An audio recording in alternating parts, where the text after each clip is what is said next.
This is Optimal Health Daily, episode 2045. Are you guilty of this fat loss mindset trap? By Jill Coleman of JillFit.com. And I'm Dr. Neil, your very own personal narrator. Happy Saturday and welcome back to another weekend edition of Optimal Health Daily. This is where I read to you from some of the best health and fitness blogs on the web, and always with a bit of my commentary at the end. And with that, let's get right to the post as we optimize your life. Are you guilty of this fat loss mindset trap? By Jill Coleman of JillFit.com. When I was deep in my cardio days, I lived for Fridays at 5 p.m. I was done with work and workouts for the week. I had worked my tail off at the gym teaching 10 group fitness classes, logging miles and miles on the treadmill, and squeezing in some lame weight workouts between hour-long toning classes. Ah, the weekend. What's up, Mexican chips and salsa? Hey there, cookies, pizza, Wendy's, bagels, and chips. I lived for the weekends, not because I had anything particularly exciting to do, more that I lived for what the weekends represented. Relaxation and reward. Bring it on. And didn't I deserve it? Hadn't I been a good little exerciser all week long? Besides, hadn't I burned up thousands of calories during the week? So what if I wanted to eat straight from Friday night to Sunday night, right? Well, my workout partner at the time can attest to all the good those weekends did me come Monday morning sprints at 6 a.m., doing penance for eating and drinking everything in sight for 48 hours straight. Was it worth it? Monday morning nauseated me did not think so. But come next Friday night, of course, I would always be ready to roll again. In retrospect, there were 3 things going on here. First, I had the mindset of work and reward. Almost like I was owed the ability to eat and drink anything I wanted because I worked so hard in the gym all week. It's funny because back then, if I had a really tough workout or say taught 3 60-minute fitness classes in a row, which was common, I would give myself permission to eat whatever I wanted, as if the workout was powerful enough to overcome all the crappy food. I was never making any physique progress because I was constantly killing any chance at it by making poor diet choices. Ironically, now the opposite is true. If I hit a hard workout, the last thing I want to do is eat a bunch of crap. Besides making me feel gross, it would blunt any gains I had made in the gym, and I can't have that happening. Second, I wasn't evaluating my own food choices, and instead giving myself permission to eat based on what other people were eating. For example, my partner ate for their size, and internally I was thinking, well, they're having it, so I can too, when really, it shouldn't have mattered what anyone else was eating. This is often the case when a bunch of folks go out to eat together.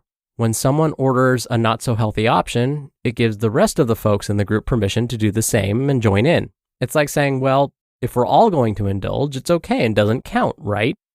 Unfortunately, you are alone with yourself when you wake up with the damage the next morning. It's your journey alone, and no matter what your friends order, you need to understand what choices you want to make. 1 + 1 does not equal 0. Finally, I was completely exhausted from working out for hours all week.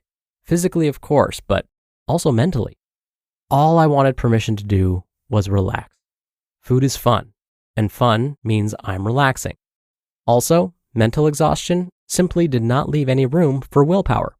All my mental effort had been used up watching the minutes on the treadmill tick down. Also, the long-duration cardio was actually making me hungrier and increased my cravings, so much so that the sheer willpower I used during the week to keep them at bay was on its last legs come Friday night, at which point it was game on. Come Friday, all I wanted was permission to relax with food. I see now that this is more of a habit than anything, and that there are plenty of other ways to relax that don't involve eating till my heart's content.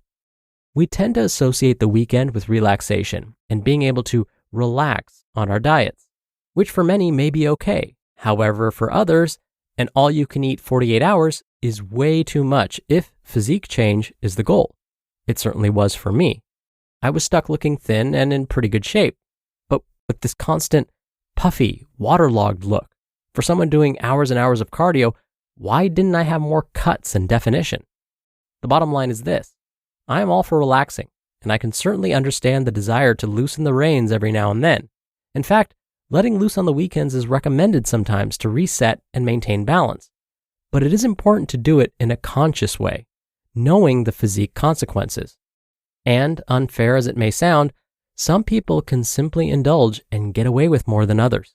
I know for me, if I drink wine 2 nights in a row, I am in trouble, while other people can drink multiple glasses every night of the week with no negative physique consequences.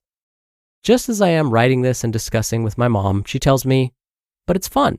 Sometimes you just want to lay around and eat. I get that, and I have done plenty of it, but the end result is always disappointment.